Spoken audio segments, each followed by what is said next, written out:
உத்திரமேரூர் அரசு பால் கொள்முதல் நிலையத்தில் ஊழியர்கள் அவர்களின் அடிப்படை உரிமைகளை வழங்கக் கோரி வேலையை புறக்கணித்து உண்ணாவிரத போராட்டம். காஞ்சிபுரம் மாவட்டம் உத்திரமேரூர் மொத்த பால் குளிர்ப்பிக்கும் கொள்கலன் நிலையம் உத்திரமேரூர் பேரூராட்சிக்கு உட்பட்ட 4வது வார்டில் செயல்பட்டு வருகிறது.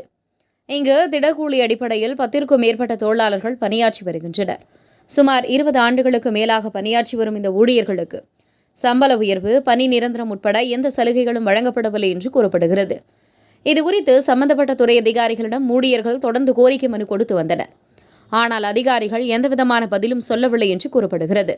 இந்நிலையில் நேற்று பால்வளத்துறை அதிகாரிகளுக்கு வேலைநிறுத்தம் செய்யப்போவதாக கூலி தொழிலாளர்கள் மனு அளித்தனர். அந்த வகையில் இன்று வேலையை புறக்கணித்து உண்ணாவிரத போராட்டத்தில் ஈடுபட்டனர்.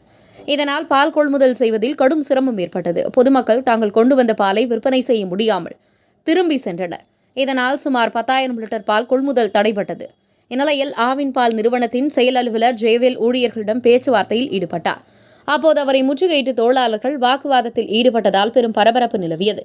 பின்பு உயரதிகாரிகளிடம் பேசிய தொழிலாளர்களின் கோரிக்கைக்கு தீர்வு காண்பதாக கூறியதை அடுத்து தற்காலிகமாக தொழிலாளர்கள் தங்கள் போராட்டத்தை கைவிட்டனர். தங்கள் கோரிக்கை நிறைவேறாத பட்சத்தில் மீண்டும் போராட்டத்தில் ஈடுபட உள்ளதாகவும் அறிவித்துள்ளனர்.